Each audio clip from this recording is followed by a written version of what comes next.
बिस्मिल्लाहिर्रहमानिर्रहीम। हमारा आज का जो टॉपिक है वो ये है कि फ़ैमिली लॉ में या फ़ैमिली कोर्ट एक्ट की जो प्रोसीडिंग्स हैं, फ़ैमिली कोर्ट की प्रोसीडिंग्स हैं, उनमें क्या जिस तरह सिविल लॉ में दीवानी मामलाजात में अपील के साथ साथ निगरानी का भी ऑप्शन होता है, तो क्या किसी हुक्म के ख़िलाफ़ अपील या निगरानी भी हो सकती है? तो इसका आंसर जो है वो एक रूलिंग है 2010 MLD पेज 726। उसमें क्लियर किया गया है कि किसी भी फैमिली कोर्ट के हुक्म के ख़िलाफ़ निगरानी नहीं होगी। इसमें सिर्फ अपील हो सकती है या रिट पटिशन हो सकती है।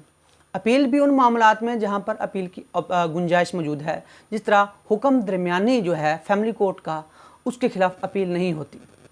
तो अगर आप इसको अपील करना चाहते हैं तो सेक्शन 14(1) में बयान किया गया है कि वो फैमिली कोर्ट की डिग्रीज़ जो उसने जारी की हैं या डिसीजंस जो दिए हैं उनके खिलाफ अपील होगी। तो एक हुक्म के ख़िलाफ़ अपील में जाने के लिए उस हुक्म का डिसीजन होना ज़रूरी है। कौन से अहकामात जो हैं वो डिसीजन के ज़ुमरे में आते हैं और कौन से अहकामात सिर्फ अहकामात ही रह जाते हैं। अगर किसी इंटरम आर्डर में उस आर्डर से फाइनलिटी किसी पॉइंट को हासिल हो जाए, फॉर एग्ज़ाम्पल आपने अजरा डिग्री में उज़रदारी की दरख्वास्त दायर की है, तो उस उज़रदारी पे कोई डिसीजन आ जाता है तो वो ऑर्डर नहीं रहता, उस ऑर्डर को डिसीजन कहा जा सकता है। उस पर चूँकि एक मैटर डिसाइड किया है कोर्ट ने तो वो डिसीजन होगा। तो फिर वो ये इंटरम आर्डर नहीं रहा, इस इंटरम आर्डर को फाइनलिटी हासिल हो गई है और ये डिसीजन बन गया है। तो ये जो आर्डर है ये अपीलेबल ऑर्डर है, ये इंटरम आर्डर नहीं है जिस पे बार है फैमिली कोर्ट एक्ट का, उसके खिलाफ अपील नहीं हो सकती।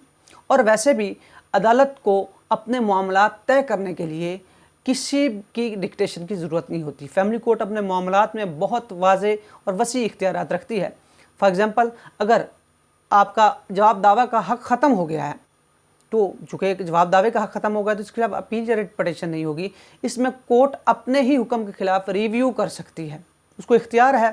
चूँकि ये ऐसे मामलात हैं, दो रूलिंग्स हैं, 2007 MLD है 803 पेज और 2010 CLC है 797 पेज।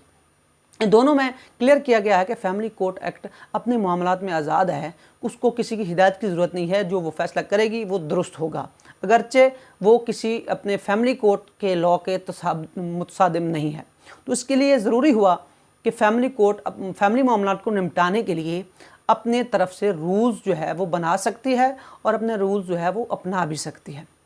तो यहाँ पर ये मज़ीद क्लियर हुआ कि जो फैमिली कोर्ट के जो प्रोसीडिंग्स में इंटरम आर्डर हैं उनके खिलाफ अपील तो नहीं हो सकती, लेकिन अगर फैमिली कोर्ट के किसी इंटरम आर्डर को फाइनलिटी हासिल हो गई है जो डिसीजन के ज़ुमरे में आ जाता है तो डिसीजन के खिलाफ अपील हो सकती है। फॉर एग्ज़ाम्पल आपको मैंने पहले बता दिया कि ऑब्जेक्शन पिटीशन आपकी इजरा डिग्री में खारिज हुई है या मंजूर हुई है तो ये एक डिसीजन है, इसमें अपील होगी। अगर फैमिली कोर्ट एक्ट में किसी ऑर्डर के ख़िलाफ़ इंटरम आर्डर में कोर्ट कोई दे देती है, अपनी एडजुडिकेशन दे देती है कि कोर्ट ने फॉर एग्ज़ाम्पल आपकी एक हक महर का मामला चल रहा है, हक महर के मामले में कोर्ट फ़ैसला फरमा देती है कि ये जो सब्जेक्ट मैटर है, ये जो प्रॉपर्टी है, इसको सीज़ किया जाता है, हुक्म इतना इस पर जारी किया जाता है कि जब तक इस केस का फ़ैसला नहीं होता तो ये पेंडिंग रहेगी। तो ऐसे जो ऑर्डर्स होते हैं ये ऑर्डर्स ही होते हैं, ये डिसीजंस नहीं होते। तो इन ऑर्डर्स के खिलाफ अपील नहीं होती, जबकि जो मामलात हैं जो डिसीजन के ज़ुमरे में आते हैं उनके खिलाफ अपील होती है। अपील फैमिली कोर्ट के मामलात में कौन कौन से मामलात हैं जो फैमिली कोर्ट के ज़ुमरे में आते हैं, फैमिली प्रोसीडिंग्स के ज़ुमरे में आते हैं?